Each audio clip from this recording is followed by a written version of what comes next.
Imagine living in the 13th century. No electricity, no refrigerators, no food delivery apps. The only thing you could rely on was your cow, and let's be honest, she wasn't delivering DoorDash. You're surrounded by thick stone walls. Winters are so brutal your breath turns into medieval fog, and your only mission in life is to keep your food from becoming a science experiment. Yet somehow, medieval people pulled it off. They survived, they thrived, and all without a fridge. It's basically MasterChef, Dark Ages edition. 1. Stone cellars. The fridge before the fridge. Every respectable castle or monastery had one. A big, cold, dark stone cellar. These weren't built for dramatic vampire entrances. They were the pantry. Temperatures in these cellars stayed between 40 to 50 degrees Fahrenheit, 4 to 10 degrees Celsius. Cool enough to store grains, smoked meats, cheese, and jugs of wine. It was basically the Costco freezer aisle of its day, minus the carts and samples. In some cases, these cellars went deeper underground than the foundations of the castle itself, keeping consistent cold air even in scorching summers. Monks designed elaborate airflow systems using chimneys and vents to maintain circulation without electricity. Even today, some of these cellars remain intact and functional. If that isn't ancient engineering genius, I don't know what is. 2. Smoking. Preserving with flavor and fire. BBQ? Been there, smoked that. Medieval folks were hanging meats and fish over smoking fires way before your neighbor bought his first Weber grill. Oak, beech, or chestnut wood? Each brought its own flavor to the medieval meat menu. And let's not forget, these smokehouses weren't just places to cook. They were communal hubs. While the meat smoked, people gossiped, sharpened weapons, and maybe even flirted a little. Plus, imagine your castle smelling like bacon 24/7. Talk about boosting morale during a plague. 3. Salt. The white gold of the Middle Ages. Salt wasn't just sprinkled, it was hoarded. It wasn't just a spice, it was an economic asset. Salt allowed meat and fish to be preserved for months, sometimes even a year, depending on storage and climate. Entire economies were built around salt. Some cities like Salzburg literally got their name from salt. Monasteries produced salt bricks. Salt routes connected mountain ranges to coastal trade towns. And let's be real, nothing screams, "Don't mess with me," like a family cellar full of salted pork. 4. Vinegar and pickling, the art of brine time travel. Got too many veggies? Don't eat them now. Pickle them. Vinegar, often from soured wine or fermented apples, plus salt and herbs equals months of preservation. Pickling didn't just save food, it preserved vitamins. Winter scurvy? Not on the pickled cabbage watch. Some noble families even had their own secret pickling recipes, passed down like medieval heirlooms. Pickle scrolls, if you will. 5. Honey. Sweet, sticky, and surprisingly scientific. Honey is basically edible glue with powers. Its low moisture content and acidity made it the perfect natural sealant. Got leftover figs? Dip them in honey. Roasted pheasant? Dunk it. Legend has it that ancient Egyptians used honey to embalm the dead.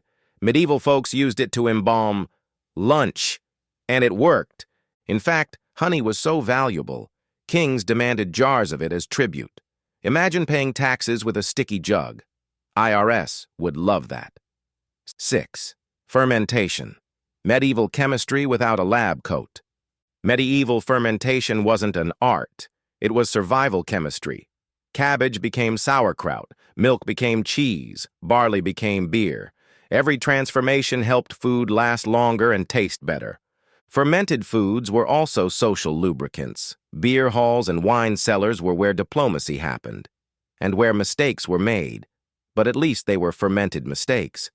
Some monasteries had brewmasters who were revered more than bishops. If your ale cured dysentery and heartbreak, you were basically a saint. 7. Earthenware and wells, nature's coolers. When fridges didn't exist, peasants turned to earth and water. Earthenware jars stored in cool wells or buried underground kept milk, butter, and even stews fresh for days. These ground fridges were sometimes lined with straw or moss to maintain insulation.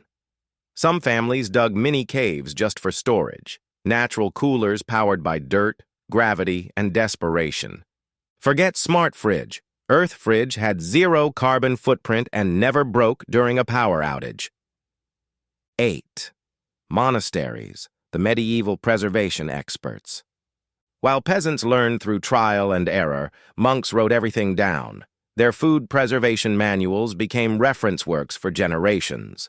Monasteries even experimented with early vacuum sealing using wax and clay. Some documented precise salting durations and fermentation ratios like food scientists with feather pens. Their survival wasn't just faith, it was flavor. 9. Food as a weapon. Siege survival tactics. Siege warfare wasn't just about walls, it was about pantries. Castles with well-stocked, diverse, and cleverly hidden food stores could last for years. Some had spiral staircases leading to trapdoor cellars. Others had dummy storerooms to fool invaders. It was chess, but with cheese wheels. Running out of arrows? Worrisome. Running out of beer? Unthinkable. 10th winter rations and planning like a boss. Winter prep started in summer. Families smoked meat, cured hams, pickled everything not nailed down, and filled sacks with flour, beans, and dried apples. Barns were cleaned, root cellars patted, and chimneys swept, because food doesn't taste great if cooked in a soot-bombed fireplace. And the kids, they weren't just frolicking, they were stacking wood, checking cheese wheels, and counting jars. Basically, unpaid interns of the medieval household. 11th bonus. Strange but true preservation methods. Some medieval folks buried butter in bogs to keep it cool. Yes, bog butter. It's a real thing. Others layered cheese in ash to keep mold at bay. In Iceland, fermented shark was considered a delicacy. In Scotland, meat was preserved in barrels of oatmeal. Oats, not just for breakfast. And in a pinch, hanging food in chimneys doubled as air freshener. Take that, Glade. Closing. Wisdom from the cold cellar. Before refrigerators, people had stone, salt, smoke, and science, and they used them brilliantly. So next time your fridge light flickers and panic sets in, remember, someone in the 13th century looked a snowstorm dead in the eye while clutching a ham and said, "I got this." Sometimes the oldest solution really is the smartest. All it takes is a cellar, a pinch of salt, and a good sense of humor, preferably aged like fine cheese. What medieval people actually ate, from preservation to plate. Now that we've tackled how medieval people preserved their food without fancy appliances, you might be wondering, what exactly did they eat after all that salting, pickling, smoking, and fermenting? Welcome to Part 2, a culinary dive into the medieval menu, the good, the bad, and the downright bizarre. Peasant versus noble plates, the great divide. If you were a peasant, your plate was about as gray as your tunic. Barley bread, onions, beans, and maybe a turnip if you were lucky. Protein? Rare. Unless you caught a rat. Meanwhile, the nobles were living it up with roasted swan, spiced wine, and meat pies that required a team of cooks to build. Think medieval Gordon Ramsay with more feathers. Bread. Not just a carb, but a status symbol. Bread came in many forms, and your loaf said a lot about you. White bread? For the nobles. Dark rye or barley? Peasant staple. Some bread was so hard it doubled as a plate, literally. Called a trencher. You'd eat your stew off the bread, then toss it to the dogs or the poor. Talk about eco-friendly dining. Pottage, the OG one-pot meal. Pottage was the soup-stew hybrid that kept peasants going. Toss in grains, water, cabbage, and whatever was lying around. Boil it till unrecognizable. Noble versions had venison, spices, and maybe some almonds. Peasant versions? Mostly hope and wild herbs. Strange delicacies. because why not? Ever tried lamprey pie? How about roasted peacock? Feathers reattached for dramatic effect. Yes, medieval people had a flair for the flamboyant. And don't forget the desserts: candied fennel, rose petal preserves, or marzipan shaped like castles. Even their sweets were extra. Spices, flavor and flex. Spices weren't just flavor, they were currency. Pepper, cinnamon, saffron, and cloves came from far lands and cost a fortune. Using them was a way to show wealth.